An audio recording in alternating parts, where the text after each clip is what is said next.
fellow viewers. FC100 have just gone through this crawling night. Well, I'm here to tell you that I'm going to be doing more game reviews, but my show has not come up yet, but it will be coming soon. But right now, I like to do something for this October. Now, it's more like a misty night when the fall leaves are coming, and it's a bit creepy during the time. Now, it's not involving Halloween. No. I don't do that. This is just called, how do I say, mystifying. This is the horror games review. I'm going to be reviewing the horror games I have in my collection. Now, one of them is one of my favorites. Happens to be Super Ghosts and Goblins. Happens to be a really impressive video game on the Super Nintendo, but I also want you to check it out myself. Or, you check it out. Okay, let's start the review with this. Capcom presents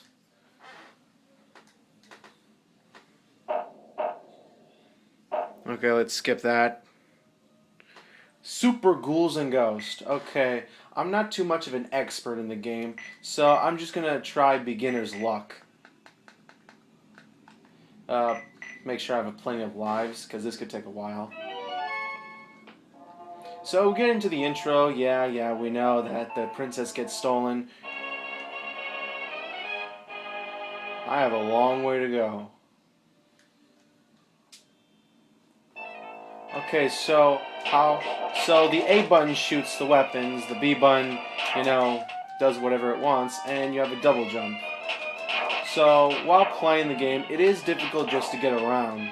You see, you can't have control over too much of the jump, and you have to fight these zombies who barely give you enough space to even run.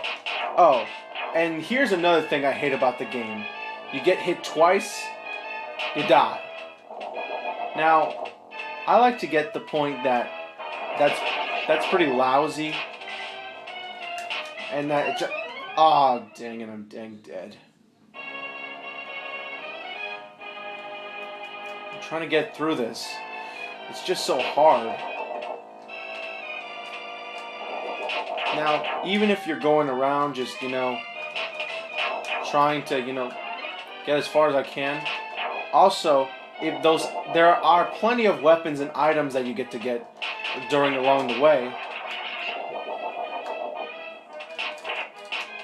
Oh, these are one of the most hardest. Those projectile enemies that throw fire. Once you reach them, you do not want to face them again.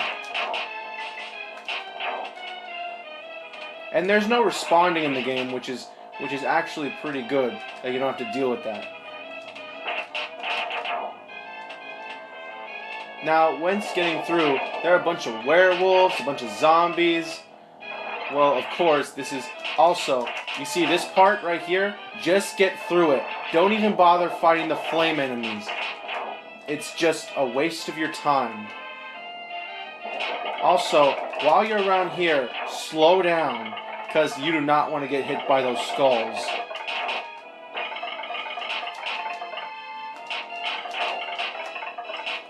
Trying to get through here. Also, getting the knife is pretty cool, but... And okay, now this is one of the hardest parts, and guess what? Even as far as you can going in this game, you won't be able to go back. You'll go back all the way to the beginning of the game, even if you're as far away from the beginning as possible. And once you reach here... dang it. Okay, returning back. Also, be careful of these jumps. You do not want to have a hard time. And they do have checkpoints, like here's one. Now you're getting through these jelly blobs that look like something from Fester's Quest. Really? Oh, and another thing, you can't hit up. Yeah, only left or right. They must have learned this from Castlevania. Also, these skull guys are tricky. You need to jump at the right time when they come down. Especially when this wall, the guy with the sticky wall here, don't jump here or you'll die. Also, it's stretched so far that if you want to make a double jump through here, you have to do it at this point and then hit those bulging eyeballs here. Make sure you don't get hit. Don't go down yet until that thing goes down. And once that happens, go like this and make sure you don't get hit. I made it. And now, this is an easy enemy, I can tell you that. You face a kind of phoenix that's kind of half naked. Because I guess they couldn't put feathers. You see, to stay away from him, just snatch at his head. Keep hitting at it. Keep hitting his head. And don't even die. And his head comes down forward. But just stay as far away from him as possible.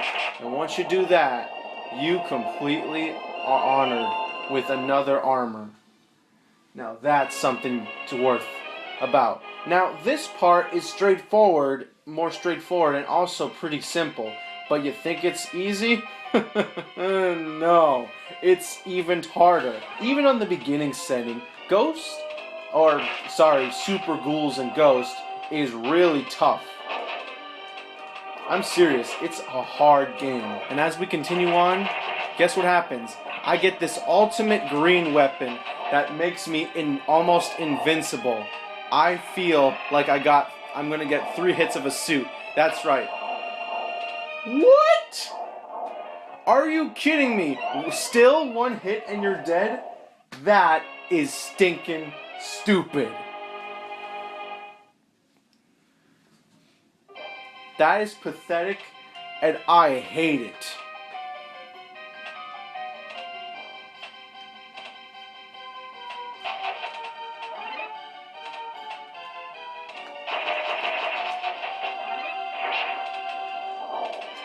Okay, now I got a different weapon, the axe. Now let's see if this is useful. Also, watch out for these things. Oh, man. Oh, and also, the kind of animation they have right here where I'm going through this part is pretty interesting. Oh, and another thing. If the water goes up more, you're gonna start to die. So finally, after getting through that epic part, and I'm in my underwear now, I finally get to the water stage, which is the next checkpoint. Here, I gotta control the river and also some kind of rafts. And sometimes I can get stuck when I'm trying to go through it.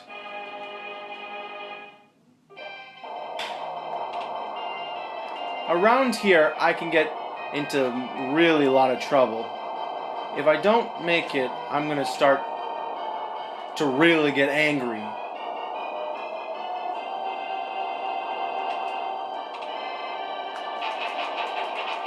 And also, you get to keep your weapon after you die.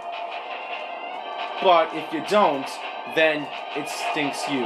Oh, and also another thing, I hate these kinds of fish.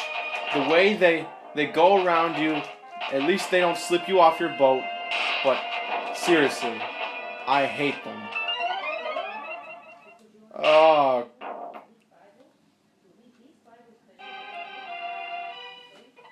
Game over!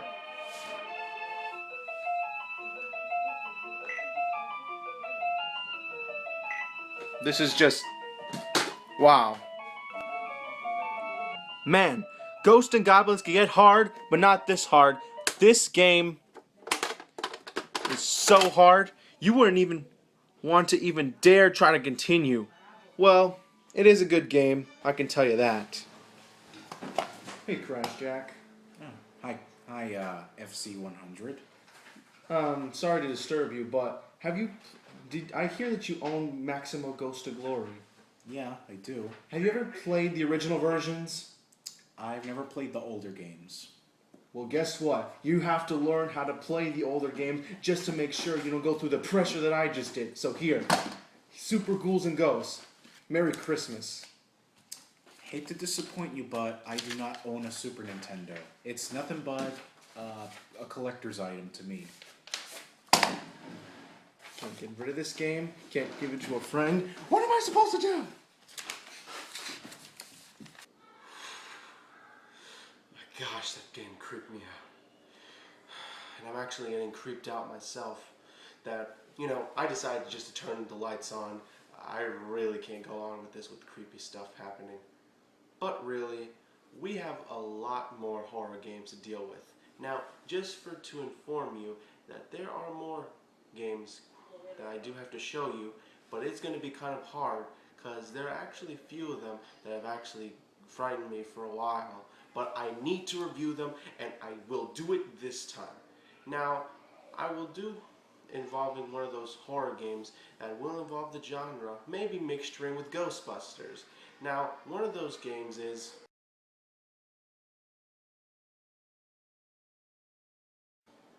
No.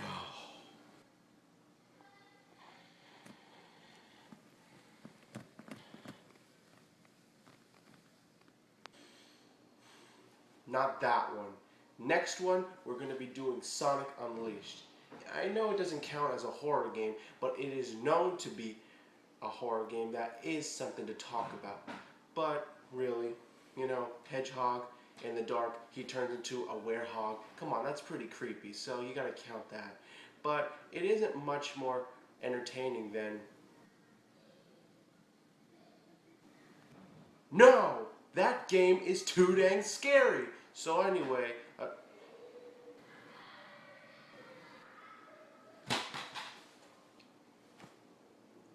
No!